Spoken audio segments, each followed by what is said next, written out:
episode is sponsored by local entrepreneur Danny O'Donovan of QuickMinutes.com. QuickMinutes is a specialised meeting management application that streamlines the administrative process in running a meeting. Hi everybody, you're very welcome along to the Norries podcast powered by Unity Media Network. You're wondering who am I? I'm Alan Gould from Unity Media, and you join me here with my colleague Brian O'Sullivan, also from Unity Media. Where are your hosts? I hear you wonder. We'll come to that in a moment. But 2020 has been a very unusual year for everybody. We're in the middle of a global pandemic. We've had storms left, right and centre. We're in the middle of one tonight as we broadcast live here from the podcast studio. But 2020 will be an exceptional year in the lives of two men. So James Leonard appeared on the national television station earlier in the year on the Tommy Tiernan show, which is where the flower, I suppose, came from, the idea after that. Timmy Long, who's one of James's friends for many years, has also had an exceptional year. He will qualify very shortly with qualifications more than I can ever imagine. Without further ado, I bring you your two Norries podcast host, James Leonard and Timmy Long. Lads, how are you keeping? Thanks, Alan. I'm good. Good stuff. Good Bit stuff. Injured. Yeah, I see that. You might tell us what happened to you. I went back playing football there after about 5 or 6 years, and I ruptured my Achilles heel there last Wednesday night. So I'm in a cast now from my toes up to my knee, and in a pair of crutches, and that's not something I'm used to. I'm used Sitting to idle. I'm used to kept going, but you know what? There's a positive side of that as well. It's going to bring me back, and it's going to give me more time with the family, the kids, and my wife, and it's going to give me a bit of time for myself as well, just to sit with myself, because you could be so caught up in life, the hype of it, trying to provide for your family, trying to make the podcast as well as we can be, and get caught up in it all without giving yourself any bit of downtime, so yeah, like the last few weeks, I suppose, have been hectic for you in a way that you mightn't have imagined. Like, as I said in the intro, James, like, you were on a national broadcast or telling your story. So for those people at home who obviously follow the podcast, but in the initial aftermath of being on a national television station, that must have been a roller coaster for you personally with the level of exposure you gave yourself at that time. You might just go through that briefly with us. Yeah, it was it was nerve-wracking. Even I'm nervous right now. I always get nervous for the podcast. Really? Always. It's because you want to represent yourself Of as course. best as you can. And as people are watching, and it's normal to be nervous. It means that it's important to me that I can do as best as I can. When you're going on the Tommy Tiernan show, that's magnified by 100 because it's a huge audience. And the agenda, there's no agenda, he doesn't know me. I don't know what he's going to ask me. I don't know what his experiences of drug users are. I didn't know if he was going to roast me or be kind to me. Well, he did call you a ladies footballer. I know, but he was very nice to me and he made me feel very comfortable. But afterwards I was blown away. It was overwhelming, and I got loads of media requests. People wanted to do, TV stations wanted to do a documentary on me. They wanted me to come on Today shows and radios and newspapers and magazines and podcasts. I just refused everyone. I didn't know. I was overwhelmed. I was only have to start a new job as well the same week. Was it at that time, was it more of a fear factor from your point of view of, I'm after doing this, or is it in your head that you've done your bit to tell your story in order to try and help others, which we'll come to in a moment while we're all here? But was that more of that you've done a national station and that's really the pinnacle for that story? Well, the way I seen it, I was after giving my story on the Tommy Tiernan show, which is prime time Saturday night, RT1, has the biggest audience in Irish television. Mm-hmm. Everything after that was a downgrade as far as I seen, and anything after that was just going to be. I always check my motivation as well. I didn't want to do it for fame or attention because I'm not that type of person. I didn't want the attention. I found it hard to deal with it afterwards. And yeah, so I just wanted to, I was after doing what I wanted to do, was tell the story, might help people and move on from it then. But the response afterwards then was so many people looking for help and advice and guidance. That's where the idea for the podcast came from then. Yeah, because I remember after it, you were just chatting about different ideas. And I know when you spoke to Timmy, like the amount of people that got onto you for advice, and even family members of people who were in addiction.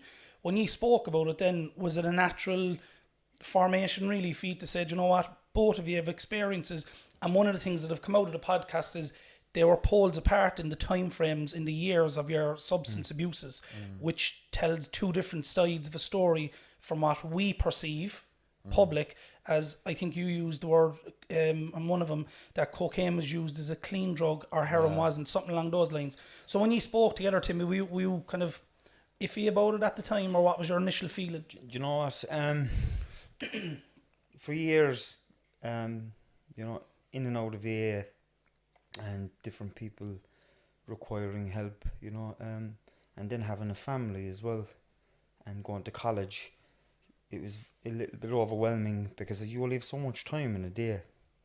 And like when I seen the response James got from the Tommy Tiernan show, I thought, maybe, do you know what, maybe the best thing we could do here is probably start a podcast where the audience is broader. We're giving people other people's stories, you know, they're all different ways of getting addiction, you know, help for addiction, help for mental health issues. So that's where it came from. But there was always that fear that you're not going to be accepted for who you are by not so much the broader community, but your own people, you know, because you'd be thinking, who do they think they are, or whatever like that. You know, all we are is two fellas, just two men. But the difference, if I can say the difference in your head that you're just two men, for me, as somebody who is looking on as a viewer, and obviously as a family member of James's, you're doing something that, like, there's loads of different things out there, but you're giving what I'd call warts and all of the realities of it. It's our experience, Alan. Which is an education for people. We're giving our experience in life, and we're trying to show people that you can get out of that hole, like, you know, and that's very important. This podcast, for me, is about showing people that are really, you know, at the really bottom of wherever they are, that there's hope, that there's a way out, you know, and that's vital. People need to see it. And I saw it from one person early on in my own recovery, you know. I see one person showed me what I could have, you know, and I wanted it hard, like I really wanted it, and I wanted to educate myself, you know, because when you grow up tough and you get what you want through your physical strength or whatever image, you know, but when you change your life around, all that can't play a part in your life anymore. Of course. You have to find a different way, and the way for me was through education. But it's also, there was a ripple effect from the education as well. I have two young kids, and, you know, for them to know now that college is the next step, like, just do a leaving cert. My family would have been a big thing. None of us done the leaving, Lord. Well, you actually said that on a previous podcast as well, you know, that in your area, like you come from the same terrace, that there was no people of what we'd call influence, you know, with the titles behind it, which was a unique thing. But when you look at it now, like, as I said in the introduction, like, you've more qualifications than I'll ever have. No, it's not saying I can't, but you've done it. So the education, for me, is in what you've done prior to this, which is the reason you're helping people. Would that be a fair observation, James? Well, like, qualifications and education is all great, but it's not to be all and end all either. Like, if you can get it, you could have loads of qualifications and education and be unhappy in your life. The goal to it is to try and get to a place where you can be a bit content and a bit happy without using substances. That's the point of it. Then the motivation for the podcast then really for me was, like, I mentioned the podcast to my wife, and she wasn't too keen on doing it with me, do you know what I mean? So I thought nothing of it. Then Timmy says to me, "Hey, we should do a podcast," and I was like, that was all I needed then, you know. And I'd say within a month we had the equipment, fundraise and everything. And it happened very quickly. Then it all slowed down because of the COVID. But I suppose my real motivation for it was, you know, through my work and my education, I've been at conferences and workshops and all these things. And I've learned a lot.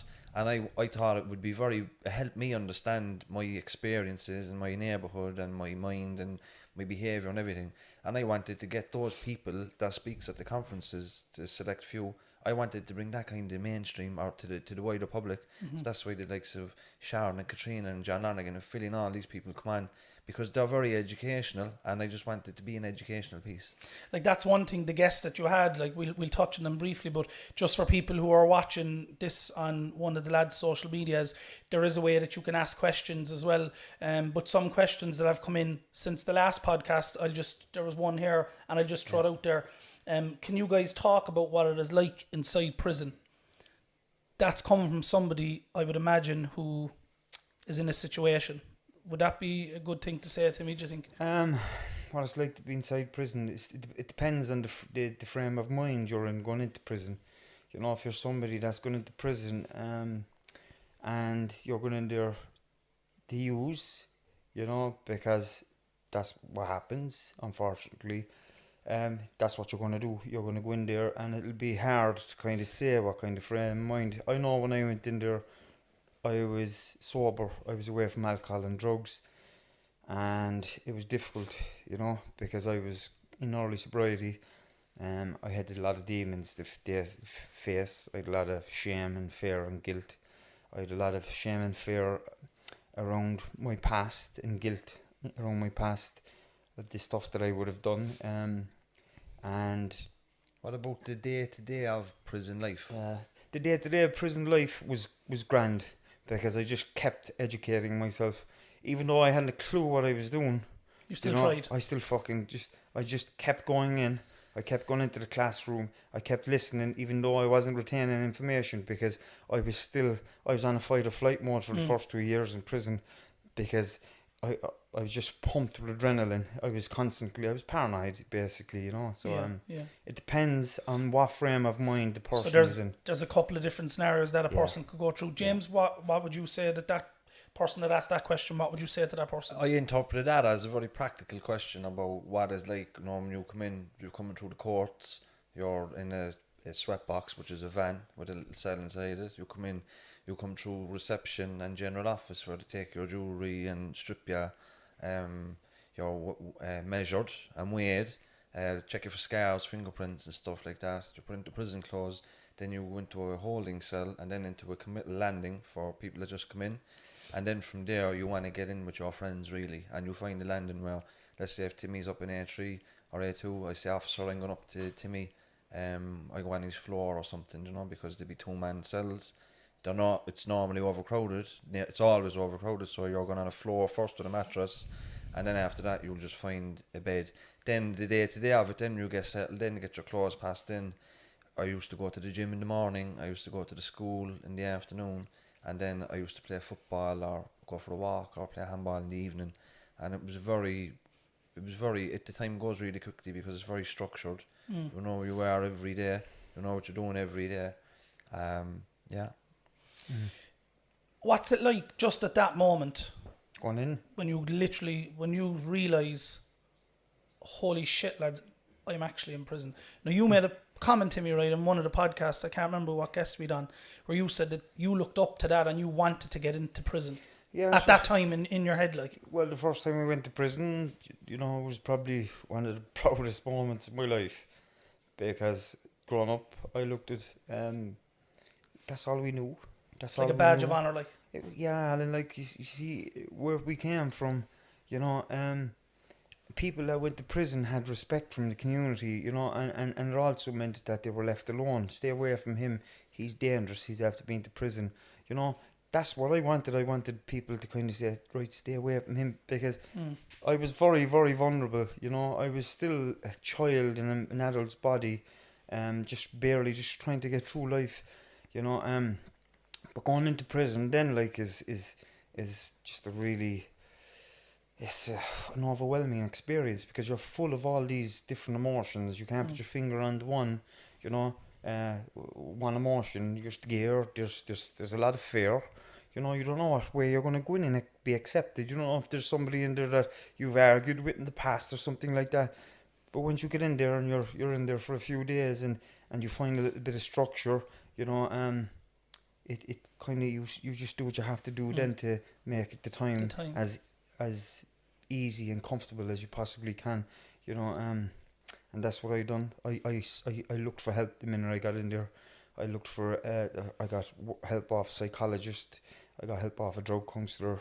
You know, I went straight to the education side of it. You know, I kept my head down.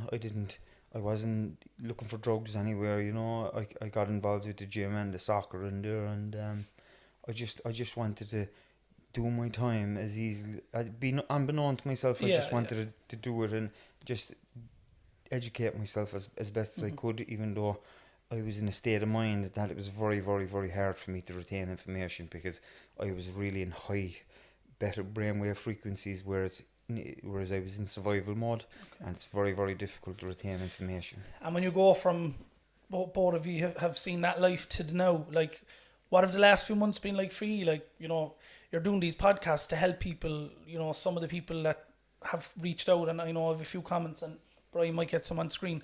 But what have the last few months been like for you, James? Like, you know, what's it like watching yourself on the telly? Honestly, I was very critical of my appearance at the start, because over the lockdown, like a lot of people, we were a sedentary lifestyle. I wasn't doing much movement, and I'd be big into the gym for a long time, and sitting at home and eating, you know. And it kind of caught up with me. And when I done the podcast and I watched the first few podcasts, I was very critical of how I looked, of my appearance, you know. I felt out of shape and kind of ashamed, you know, but Shane Sulla's with me into shape at the moment, so I'd be tops off a season 2. I think everyone was like that, Timmy, with the, you know, in the lockdown. But for you, Timmy, for me personally, look, we're sitting here behind the cameras every week when you do what you're doing best. You've really come on from the first week to the last week's one with Philly, and even today. What's it like for you when you look back and you say, "Oh, what do I look like? What do I sound like?" When I came out at the beginning, you know, the community was I was overwhelmed by the support by everybody. You know, there was people coming up to me that would have been afraid to come up to me in the past, because they seen how soft and just relaxed I was during the podcast. They felt that they could approach me now, whereas before they didn't know what way they'd be. You know, they didn't know what way they'd be taken if they did speak to you. But at the time, that was a persona of your life at the time. That was worth noting past, as well. Yeah, but it was. Do you know what? It was just a great feeling for me. Do you know, just for people in my own community to be accepted by them, and just for them to talk to me and to get to know them, and that was fantastic for me, because that was the whole point of this for us was to help our own community, you know, and then it started helping everybody else around, which is fantastic. And the support that we've gotten back in the comments, you know, it's amazing, you know, and at the end of the day, as we always said, we just want to be able to show people that haven't got the chance to see that they can change, to give them that opportunity. And it's been massively being accepted by the public and our community, you know. Like some of the guests you had on obviously are well known in Cork. Katrina Toomey is one of them, and I know you spoke at length about some of the people that help Penny Dinners that are your friends, James. So like, when you see those lads out and about now, like, are you saying, you know, we kind of helped to get out your story as well in another format? Yeah, like the boys that help Penny Dinners makes me and Timmy really proud, because, and we won't name anybody obviously, but me and Timmy would be in recovery for a good few years before the lads. And like, I suppose when we were bad, when I was bad anyway, I can only speak for myself, like, I could never see myself doing anything with my life. I would have been kind of, my family would have been waiting for the phone call, and you know that, like, you know, I was taken away in ambulances many times, and that's what you're waiting for. You never think you're going to get it, but then I got it, you know. But I was looking at the boys and I was thinking they're never going to get it. But no, they're a couple of years, and it's amazing. It's like Timmy said it in one of the. There's no such thing as a lost cause. No. There isn't, like, and no matter how bad you are or how bad your family member are, as long as they're alive, there's always the chance that they can turn it around. Yeah. So it was great. They give me great pride. It was great. I had great pride in asking Katrina on as well, because I admire the work she does, and she helped me personally when I was in the depths of it too. And all the guests that came on, there was always it wasn't just superficial for us. Like, we don't make a penny from this, as you know. Of course, yeah. We don't make a dime from this, and we wanted the right guests on. They all had to be they didn't have to just be smart or have good qualifications or have good experience. They needed to have the right personality for the podcast too. Yeah, it was fitting for the people that you're not targeting a genre of people, you're targeting everybody. There was actually one person put in a message as well. I'm just trying to find it there now. Would you do a podcast with someone who has issues with food? Now, food, I'm presuming that's a food addiction. Well, I think that's very, very important and relevant, because I'd have a problem with food. You know, I would, and I'd be very honest. No, at the moment I'm not active because of my leg, and I have to be very, very, very careful, because I can overeat just as I can take too much drugs or take too much alcohol, you know, or gamble too much. I just have that form of just too much, okay. You know, if I'm going to say it. And I think that is very, very important, because I think that problem is larger than we actually admit within society in general. Childhood obesity is on the way up. And I think it needs to be brought out a little bit. You know, myself and James, we have been speaking to people for season 2, and they will be coming on the show to talk about food addictions. You know, I think that's really, really important. I think that's we have somebody lined up already, and I think that's going to be probably the biggest podcast of season 2, because it's so relatable for everybody. You know, it can be of all classes and, you know, all ages. We all struggle with under-eating, overeating, binge eating, weight up and down. So that, I think that guest, I'm really excited for that guest. Like, even when Brian is in there, he's in the back, right? When we come in, just for people that are watching. How come you brought Brian in for the overeating part? Right? Because he loves food, right? But we'd have a cup of coffee and we'd have a chat. And we'd have, like, to be fair, Timmy's wife is very good to us when we come in. But after the second or third week, we were like, stop giving us the Irish mammy type. Literally, weren't we? We were coming in. She's a feeder. Like, we were eating, and we're really appreciative of it. But yeah, that's a podcast on its own. I'm just going to look here at some of the comments. Joan Connolly, lad, says, great listening to you. Powerful messages. Thanks a mil. Sean O'Leary, I'm Timmy's uncle. I just believe what a changed man he is today. I remember his childhood days where he struggled. Today I'm the proudest. Like, brilliant. That's unreal, yeah. And like Sean alone, and I'm sure he won't mind me saying this, like, but like Sean has come a lot. He's come very far. He's after losing something like, I think he's after losing something between 30 and 35 kilos in the last 6 to 12 months, and he's doing that with one leg. His leg got amputated last year as well, and like he's an inspiration himself. Like, these are the stories that people need to hear, you know, and you know, I don't know what to say really. No, it's kind of get a little bit emotional, because it's a family member, but all these stories are so important, you know, because there's somebody struggling with something they have some relation to that story. And it's very important that they hear somebody that has gone through the same thing, for them to just give them that little bit of a kind of nudge or a little tip, just to move in the right direction. But it's very important for us as well, you know, to show them where to go, who to go to, and that's vital. And James, you might just give us a small insight. So, since the podcast happened, I remember he said, we spoke about it, that if only one person gets help, everything else is a bonus in regards to the reason. So you might just let the viewers know what actually do people do when they're reaching out for assistance with some of the services. I'm just looking at Celine Hurley there. She sent in the comment, do I get commission? But I referred a lot of people on to Celine. She's a community drugs and alcohol worker in Knocknaheeny. But that's basically what I do. Like, it's not possible for me and Timmy to go around and meet everybody. Of course. Sometimes we do. But generally, especially, like, it's not just people in the north side is texting in either. Like, there's people from all over the country asking. So I link them in with services in their area. It's normally the community drug and alcohol worker, or the local drugs task force, or some counsellor, and I put people onto low cost counselling and that type of thing, you know. So you're basically, both of you, We're signposting services. You're advising people what to do, but you're never giving that advice from the professional's point of view. You're just guiding them in that direction. Well, we're not psychotherapists, you know, and I've actually had people propose that they pay me to speak to their children.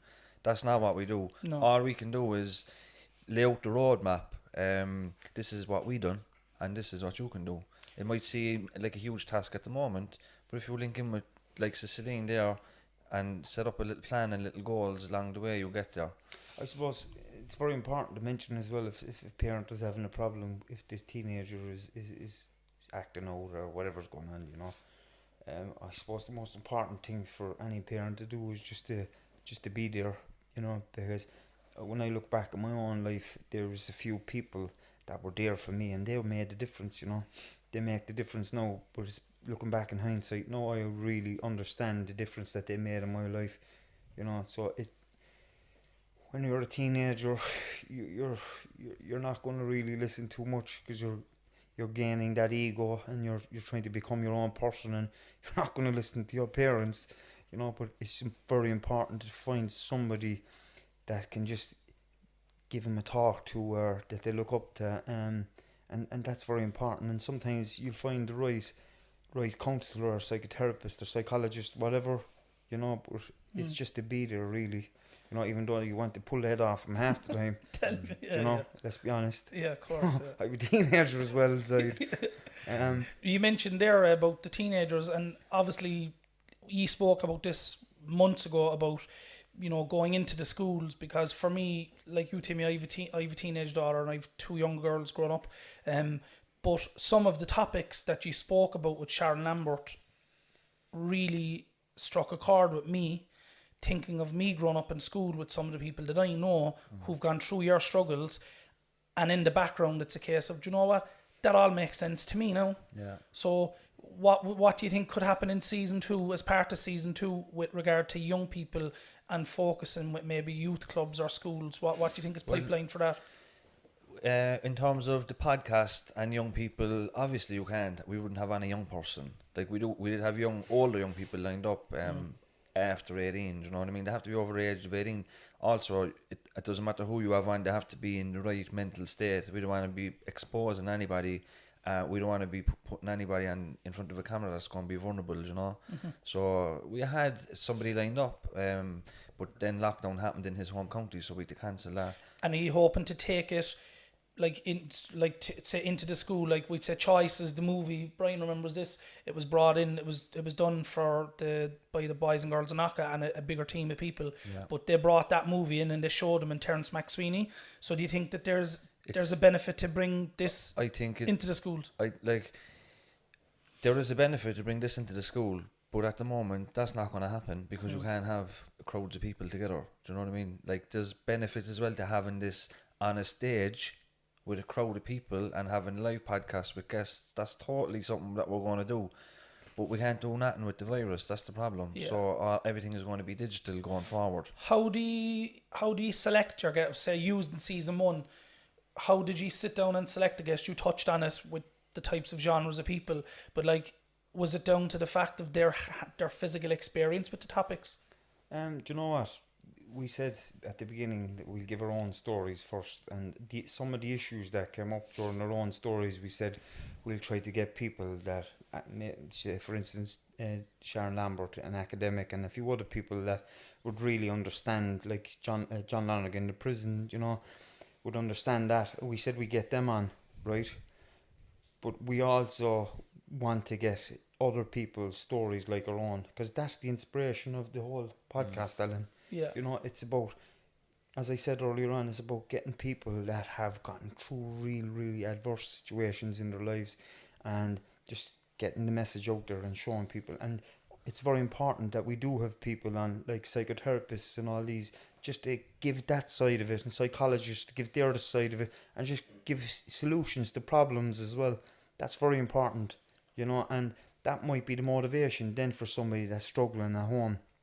They say, do you know what, that's actually happening to me. Maybe I should go away and get a session with a psychotherapist or a psychologist, and that's how it works, you know. Like Philly's one last week when we went to Dublin, he came at it from the opposite side as a family member of the user, and we know he's doing vast amounts of work in his own area. But people like that, from experiences of both sides, that obviously is telling his own story to the viewer as well. As we mentioned, like that person sent in a message during the week, my 23-year-old son is taking drugs and I don't know what to do. Have you any advice? So that's another one of those people that will get something from the words of advice you're given. The thing with that type of a question, which is common, there's no quick fix for that, and there's nothing we can say that's going to fix that situation. That particular person, if I can remember correctly, 23 years of age is not a child either. 23 years of age is a grown-ass man. And if 23 years of age grown-ass man is not pulling his weight in the house and he's carrying on the way he's carrying on, that 23-year-old needs to be put out of the house. You know, that's my advice in that situation. I'm here to help you when you want it, but until then I won't facilitate the using. That's my advice there. Sometimes people don't want to hear that, because to push the person, to kick the person out of the home is just, they won't do it, like. Yeah, but is that like the point that Philly McMahon made in his podcast about his brother John, that, to use my terms now, kill him with kindness, that, you're not allowed to say hello to your brother, or you're not allowed love. Is that type of an effect then? Do you know what, Alan? I had to do the same thing with my own brother, like. Really? Yeah. Like, I remember clearly, it was down in Fairfield one day, and I had my small fella with me, and there was a lot going on in my own family at the time, you know, and one of my brothers was destroyed. He was living on the streets, and my heart was broke, like, and I had to fucking just walk. I'm getting emotional even thinking of it, but I had to walk past him, you know, because my child was there, and it was like tough fucking love. It was tough love, you know. Thankfully now the same fella is doing okay. He's doing very well. But when he said that in the podcast last week, it just kind of really, it just kind of hit struck me. a chord, like. Because I actually understood what that meant, you know, and I understood how it felt, you know. And it's it's a really hard thing to do. But what can you say or do to that person that's strung out or really destroyed from drugs? What can you really say to them? There's nothing going to change anything, you know. And I remember towards the end of my own addiction, do you know what got me off drinking drugs was the loneliness, because nobody wanted me. Nobody wanted me, you know. And that's what pushed me into getting recovery in my own life. It wasn't anything. Nobody caught my hand and brought me down to Table Lodge. No one picked, you know. None of your friends that you joined for the crack at that time were there for you at that time. It was just, do you know what? No, Alan. I remember walking out of the circuit court one day and looking two ways. Like, one way was to just get a taxi and go home, and the other way was the bridge.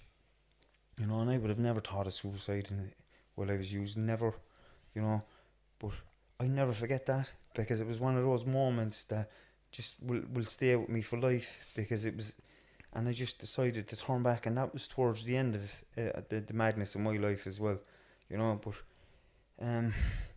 listen, there's no right or wrong thing to say to a family member when they're to say to anybody, to tell them what to do when they have a family member struggling with alcohol or drugs. Because, you know, if something happens, then James, you're stuck with the guilt of that for the rest of your life, and that's an overwhelming thing to deal with, you know. Because I went through myself with my own mother, because at the time her own death, you know, I was going through my own stuff, and we weren't talking very much, you know, and I had a lot to deal with over that, and I wasn't well at the time. I was only 9 months away from alcohol and drugs.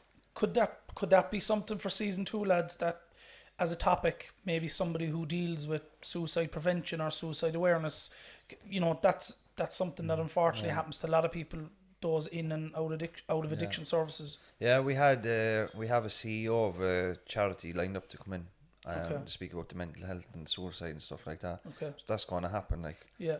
So the form of the season 2 really is, you're going to keep within obviously the remits of what we're talking about, but you're hoping that you'll be able to get out to people subject to the COVID terms, obviously, at the end of the year. Like, we want a balanced podcast, and we want, like, for season 2, we want to have on a traveller, we want to have on a victim of crime, we want to have on a parent of somebody who used drugs. Like, everybody has their own perspective. It doesn't always have to be drugs either. Of course. You know, we want a balanced podcast, so we'd love to have suggestions from people either. If people know somebody that they think would be a good guest, just send it on to us. And I know as well that you're working on the kind of feedback. So to be fair, at the end of the season, season 1, which is tonight, Timmy and James have sat down and they've talked about, you know, what ye want, what the viewers want. So when will that be going out? When will that be ready to go, do you think? What's that again, Alan? The survey. So the survey of what people want to see. Well, I want a week anyway for Philly's episode to be out there. So probably Friday. We'll send a survey out then. What was your favourite episode? Have you any guests that you think would be good in the show? And just, well, it's only 5 or 6 questions. We'd be very grateful if people would fill it out and send it back. Definitely. We'll share it. Like, it'll go up on all the websites, social media. But what is it like when you're walking down the street, Timmy? Like you said there, people are coming up to you. So people that you've spoke to obviously are saying well done. The comments that we're seeing here is saying well done. Like, when you're walking down the road and you see somebody potentially who has asked basically for, you know, a bit of input and they give you a wave, is that a bit of pride that I'm actually doing something good with my time now? Yeah, definitely. You know, for me, like, I don't think it's something that has kind of gone to my head or anything like that. I'm still my same old self, really. You know, and if somebody asks me a question, I'll always answer some of the question. Even if I don't know how to answer the question, I'll try to find out and get back to them or whatever, you know, because that could be their way of moving forward, whatever problem they have in their own life. So I'm still the same, just no difference. I still walk around and drive around them. But it's like, you know, when obviously using soccer, it's like playing ball, you score a goal, people say, oh, that's your man who scored a goal. The reason I'm saying that is because you're doing so much good with your time now, and you're helping to benefit other people. Like, imagine if something like this was available to ye back then, when, to use your word, Timmy, when your madness was happening. Would you think, James, that if somebody in our family said, James, you need to watch this, would that be something now, looking back, that you said, you know what, that actually would be good? Yeah, because traditionally recovery is hidden. We're all told to stay quiet and be anonymous. That's traditionally it, which is great if that's what you want to do. But we shouldn't have to be ashamed about it, and we shouldn't have to keep our head down and be quiet about it. And we want recovery to be visible, because how can you attract people into it if you're not visible? And like, if me and Timmy decided to keep our head down and stay anonymous, we wouldn't be able to help all the people that's asking us for help. They might be struggling at home still. So it's completely validated in the responses that we're getting. In terms of then in the neighbourhood, like, we've got a lot of attention from around, but it means the world to us, for me anyway, just to be accepted in my own neighbourhood. You know, I used to be walking around here with my head down, shamed in my life and embarrassed and low self-esteem and everything. But to be able to walk around the community now and to be respected, and, you know, to know that you're actually contributing to the community in a positive way, that means everything to me. But is it gut wrenching for you lads? Like, one of the comments came in there, you're opening up to every aspect of your journey that you've had. Like, I know we spoke to me about the negative side of what people can say. Look, and call a spade a spade. There has been some, right? Is that gut wrenching for you when you think back, like, oh my God, or is it a case of that's done, I've said I'm sorry and I moved on? Like, what's your feelings on that when you see it back week after week after week? Well, like, there's a lot of people still hurt from some of my actions during addiction or whatever during my lifetime, you know. Like, there's no easy way of kind of trying to say to somebody, listen, I apologise for my actions, whether I remember it or whether I don't, you know. And I'll never make an excuse for anything I done, you know. I'll always make an apology, and I have made apologies to people that have accepted it, and there's a lot of people will never accept an apology because they're probably still in a lot of pain from things I have done. But I can't that can't stop me in my own life either. Yeah, you can't hold on to their can't, not right? wanting to move forward. That's I have to keep moving forward because my experience and my story has to be out there, because there's a lot more people out there that need to listen to me. If I was to stop doing what I'm doing now because of a few bad comments from somebody that I hurt, like, I'll again say I apologise to anybody that I've hurt, you know. And if they wanted to set up a meeting with me and sit down with me and have a cup of tea, and I'll sit there and I'll listen to whatever harm or anything I done to them, I'll sit there and I'll listen and I'll make my apology, you know. But it cannot stop me on this journey, what am I doing either, you know. We have to continue this because this is vital, because from the comments and the that we're getting from people, it just keeps pushing us forward. It's helping people, really helping people, you know. Is that something, James, when you look now in a position you're in, is that something that you think stops people from entering into addiction services, that they have to actually accept that either they were A, wrong, or B, that they've hurt people? Would you think that that's an immediate stumbling block for people to say, yeah, do you know what, I need a bit of a hand here? I think a stumbling block for people in recovery is they won't admit that they have a problem. Like, if you grew up in if you grew up in a house where alcoholism is in the house and all your friends are drinking, that's totally normal behaviour for you. You know, so that's one. Another barrier to people accessing recovery is shame and stigma, and then just it's lack of confidence. Like, it's just a lack of confidence. Like, John Lonergan spoke about one of the biggest issues he sees amongst prisoners was a lack of confidence. People just don't believe they can make their life, do anything with their life. They just don't believe it. But the stigma and the belief with these podcasts is obviously coming across that, yes, the stigma will always be there, but you've come up and you've said, okay, I've made mistakes, I need help, as you said, and then they move on. But the services are there for people to guide them through that journey. Like, all you need is a bit of a belief, a tiny little bit of belief that you can do it, and just reach out and go to your appointments. These are practical things you can do. If you have a little bit of belief or a little bit of a want to get out of it, make your appointments, go to your appointments, they're essential. And before you know it, it has a cumulative effect, a snowball effect. You start to, you have more appointments. Before you know it, you're on waiting list, you get the treatment or whatever you end up doing.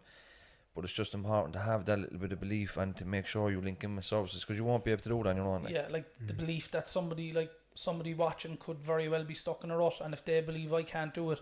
Some of the comments coming in, Brenda Leahy, great respect to you both, keep going, great help to all those people with addiction. Sharon O'Connor, well done boys, you're doing fantastic work, would be great to have parents on to speak how they were affected by drug addiction with a child, and you mentioned that that's something that... What about Aoife Hannah? Yeah, looking at that there, I'm laughing. Did you ever go into politics, James, and represent your area? Do you know what you did? I have actually said that before. I have said that before. Like, yeah, I was. Do you play golf? I was watching, like everybody else the other day. The news about Golfgate broke. Now I have a family member. My wife is she'd be classed as very high risk, right? She's in the vulnerable group. We've isolated for the last 6 months. Like, I was at a funeral in Dublin. It's just we've all sacrificed, and then the people that we elect aren't. Do you know what I mean? The elites aren't. And then I was thinking, do you know what? We should be fucking representing ourselves. Do you know what I mean? We should be that's what we're doing. These people are so out of touch with the community that we should be in. But that's where it's vital, James, and that's another whole podcast in itself. There's people watching this now, right, that potentially have never used their right to vote. And when it comes to voting, and I'm not talking any political party, whether you're no matter what you are, exercise your right to vote. Because, as you said, the people that we are electing. Yeah. Well, any time an election comes up, like, this podcast will never be political podcast. No.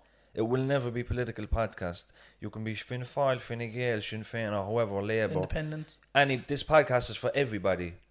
And when an election comes up, this will be used as an active citizenship education piece in terms of showing people the importance of it.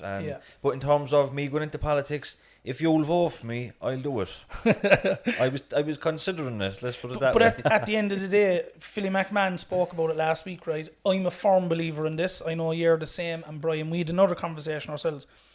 Having people who make policies who've never been in this situation before, be it we're from the north side of the city, is there somebody actually making policies that will affect people on the north side, the south side, whatever? So that's something that should be done anyway, where people that are making policies, whether it's on policies about soccer, the people are actually in the job, that they know all about it. And he made a very good point that the people who are deciding the future of the people, especially when it comes to criminalisation, they know nothing about it. They're up in these offices. I see James smiling. James, want to read out another one of those there? Great. Who are you laughing at? Vote number 1. Mark Cosgrove. Vote number 1. Great stuff, lads. But you know what? Why not? Like, you know, we need more people like Tommy Gould and Jonathan O'Brien, and we need more working class people from the area to voice our concerns and be our representatives. But would you view the podcast as a way for people to get more educated? Because definitely. An awful lot of people in every area and walks of life, not just where we're living, view, like, I know one person who comes to mind, so what's the point in voting? Sure, my vote won't count. Yeah. Like, that's the reason you have people that got that golf dinner. Like, they're not from areas like where we're from, but they can secure their seats every time because people in our areas don't vote, you know. Yeah. And I can understand why people don't vote. I didn't vote for a long time myself either. But now you do, and you can see it. But how was, to use the word lockdown, how was it for you lads? Obviously the podcasts have filled up a lot of your time the last couple of months, but how was it for your headspace like? It was tough. It's tough for me. I'd be stuck in here, as I said. I was inside in this room now. It doesn't look as pretty as it does now. It was just, it was an old workshop, and I was locked out here for 13 weeks trying to finish my dissertation and my project. And like, I'm not somebody that can sit at a laptop for 13 hours a day, so I was in and out of the kitchen every chance I got, taking stuff out of the fridge in the cupboard, and I put on 2 extra stone over it, and it was tough for everybody, but it really helped us as well to get to know the people who we were living with. You know, gave me a great opportunity to get to know my kids a little bit more, and my wife. You know, we were around each other so much, but listen, everybody had to go through it, and I hear people talking about mental health issues. They became very evident during lockdown, and I can imagine how hard it must have been for somebody that, as particularly your elderly people, how hard it must have been at home without their grandkids calling on a Sunday or 3 days a week or whatever, and just to be stuck in there with no human contact. They're the people that I really, really felt for. Do you know what I mean? What got you through, James? Lockdown, the first 4 to 6 weeks of lockdown was fine. The novelty was there. I was enjoying staying at home with my wife. I had a puppy and I have 2 dogs at home. One of them was young. I was glad I could be there. After about 6 weeks, then, you know, it just becomes monotonous. You know, my mental health went as well, because I started getting a bit of depression. Since I gave up the drinking drugs, I've been a very busy boy. You know, I was working always, studying always, volunteering, doing all sorts of things, meetings, what have you. Now all of a sudden I'm stuck in a 1-bed flat and I can't go nowhere. It just took its toll on me, so I was glad to see the back of it. Now, saying that, I tried to keep myself busy, I tried to use my time productively. I sold my PlayStation, I wrote a PhD proposal and I got a scholarship for that. We got the podcast up and going. I was working with the HSE, I'm working with the ETB as well. We put on some stuff for the youth clubs and that, so I tried to stay as busy as possible. But yeah, it was definitely difficult. So now, imagine Timmy and James in lockdown in addiction. That's a totally different thing altogether. And there are people watching this, dads, that have went through that. So the big thing I think we're all taking from is that you can't do it alone. No. But like those people, what would you say to those people now who have experienced what you have plus some, because they're still in an addiction? Like the amount of people that relapsed during the lockdown, and there was a lot of newcomers came in before lockdown as well, and they had no chance once all the meetings and stuff were stopped. How did they keep going, Timmy? There were Zoom meetings, like, but for somebody in early recovery, they need the contact, the human contact. They need the demeanour of the person across from them, the physicality, showing a bit of concern. You know, we need all that. Like I was looking at one of the messages there. What is it? Wouldn't it be great to have somewhere to go for help with addictions and have someone like Timmy and James who went through it? Like there's places like that in the city. Like there is. Like, we go to a meeting there I go to a meeting there on Tuesday. I love going to this meeting because number one, I'm around people that have gone through similar situations with me in life, and number two, I just enjoy going in there, you know. And that's inside in Penny Dinners on a Tuesday at a 7 o'clock and a Friday at a 7 o'clock. The meeting is open to any form of addiction you may have. It doesn't matter if it's a drug addiction, it's an alcohol addiction, it's an eating disorder or gambling. You know, it don't matter who you are, from what corner of the city or wherever else you come from. This is open to everybody. So if you're looking for somewhere to go to and you're struggling with any form of addiction, come in here, just sit down and have a cup of tea and just listen. You don't have to talk. You can just sit down and listen to it. People that are in there having their struggles, and that might be your motivation to get yourself sorted, to seek some professional help or outside help. I'm a big advocate for outside help, outside of any form of meeting. That's vital, you know. Is it okay or not okay? Is it something that's common in people that are like yourselves in recovery, that up to the present moment in time that they would continue, that it's vital they continue to go to those meetings? Not necessarily. Okay. I don't really go to meetings anymore. For the first 2 years, I went to them religiously, and I got involved in service and secretaries and all. It was very important because you meet new people in the rooms, because it's very diverse groups. But after that, then you start to build a life. Do you know what I mean? And now I dip in and out of the meetings, you know. But I'm surrounded by people in recovery. Like all my friends are in recovery.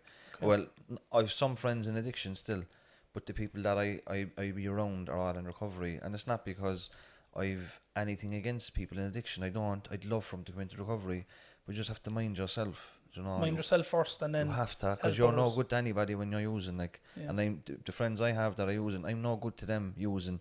I'm only good to them doing what I'm doing here and trying to attract them into this life. Do you know what I mean? So before we wrap up, lads, we'll just have a look at some of the comments. First one anyway is jumping off there, James, is Claire. Come up and paint my kitchen, James. Drive van, lines. William O'Brien, what a great platform, lads. Bring in connectedness, empowerment and hope. Wishing you all the best. Billy McCarthy, well done, lads. Keep it going. Love watching the podcast. Shane Cody, I'm in recovery myself and I'm from the north side. A person like yourself who came from the gutter and who knows a voice is what's needed for Cork. That's obviously in relation to the politicians. But look, it was a good catch up on season 1. We wish you the best of luck for season 2. There's lots and lots of stuff planned for season 2. Is there anything that you'd like to say, or before you finish off season 1, I suppose, your sponsors and stuff like that? First of all, I'd like to thank the people that donated to the GoFundMe to help us get the equipment, because we wouldn't have been able to do it without them. Jason O'Gorman for designing us a decent logo. The Reza. Class. I gave him a very vague idea. He came back to me with that in about a half an hour. So thanks a million for that. Cahill Heenahan for giving us design us a lovely website, mynewap.com. The guests for coming on. Do you know, I email people on long shots and they come back and they just wanted to be a part of it. Do you know, so huge thanks to them and to yourselves, Unity Media Network. Like me and Timmy had all the will in the world, but we didn't know our arse from our elbows in terms of producing it, you know. So it was. Well, we were sat in here one evening there, and we had 2 phones up on top of the table. We were very motivated to do this and try to help people. But in terms of technology and setting this up, like we were I tell you what, you gave me the SD card and I seen the videos and I was actually very impressed with your will to do it. It's good. So just to give an overview, so when can people expect season 2 to hit the airwaves? We're going to record podcasts in the next 4 weeks, so we're going to take a 4-week hiatus and come back towards the end of September. Okay. And release them weekly then again and do a live one. Maybe we could have a Christmas special as well, bring yourselves back.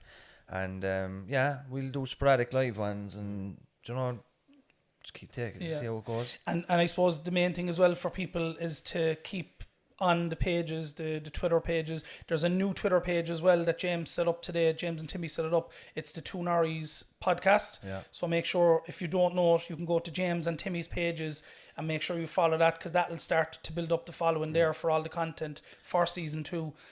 Also thanks to Charlene Corkery from A Box of Kindness. She's a person locally. She basically has set up a new business. Also, if you haven't already subscribed to the Patreon, you can do that, and as James says, it can be €1, it can be €4, €5, whatever's comfortable for you per month. That goes towards the funding of everything, like a basic thing like electricity. Here, it needs to be funded. Food, well, the food bill won't be huge in it because everyone is watching what they're eating. But yeah, lads, thanks very much. Like, I suppose from my point of view, mine is a unique situation because obviously being related to you, James, I'm listening to the words coming out of your mouth and Timmy's mouth from a very different aspect in one side of my head, and then the other side of my head is as a viewer who's interested. You're doing exceptional work. We wish you the very best of luck for season 2, and I know Brian and myself were very happy to be on board with you because it is a fantastic idea, and if only one person, as we said, is helped from what you're doing, everything else is fantastic, and that's an added bonus. And you know what, before we finish up, it's very important to mention as well, if there's anybody watching this, you know, that is really, really struggling, you know, there is a way out. There's a way out. Just follow, just feel that fear that you're going through, and just get through it, and get yourself, pick the phone up, you know, we have a website there, go to the website, there's a lot of services listed on the bottom of the website.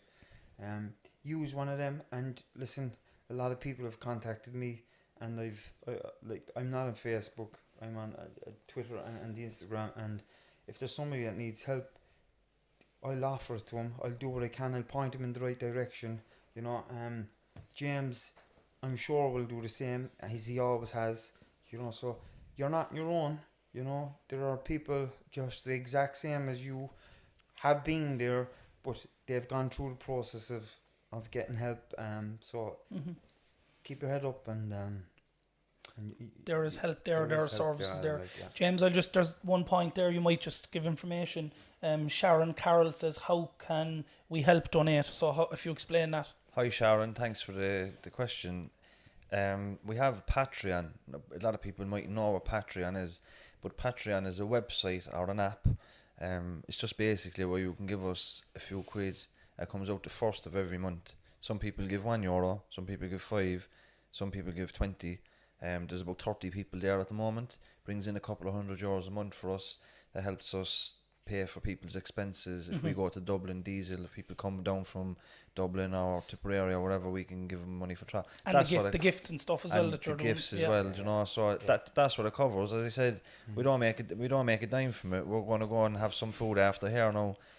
So it's just like having a little petty cash. So, but if you want to donate on the Patreon, once a month it'll come out. You go to patreon.com/the Two Norries, or else just go to our website and you'll find it. In the next 1 or 2 weeks, we're going to set up a link on the website as well. Now, some people don't like to give their bank details over for a direct debit type thing. So if you just want to donate a once-off thing, you'll be able to do that very soon too. Okay. And also thanks to Danny as well, the sponsor of the shows. You see his introduction at the start and the end of it. I know there are sponsors asking questions. All that information can be got from James and Timmy via their website. So lads, thanks very much again for having it. I enjoyed the chat. It was good, because people are watching these podcasts and they're like, it's good to get your insight as to what it was like for you, because you're hosting it, you're doing the talking to the people, and you're facilitating people to get on the road to recovery, hopefully. I almost forgot Danny O'Donovan, quickminutes.com. He'd fucking knock me out. But I know, it's true, he's been a huge support to me and Timmy in terms of the podcast, but also his expertise in terms of marketing, business, and all that stuff. So and he's a fellow Norrie, which is even better. Exactly, he's across the road from me now. Daniel Donovan, top bloke, really. Yeah. So lads, Timmy, James, thanks very much. Brian, thanks very much as always for your skills and expertise in the background. You know, everything the lads do before the camera come back. Food, I zoned out. Yeah, he heard food. So fair play. Brian is kind of the brains of the technical side of it. So thanks to you for watching at home. We hope you'd enjoy our recap on season 1 of the Two Norries podcast. So from myself, Alan Gould, Brian O'Sullivan from Unity Media, James Leonard and his co-host Timmy Long of the Two Norries, we will talk to you in season 2. Thanks very much. Thank you. Slán. Slán. Slán. Episode is sponsored by local entrepreneur Danny O'Donovan of QuickMinutes.com. QuickMinutes is a specialised meeting management application that streamlines the administrative process in running a meeting.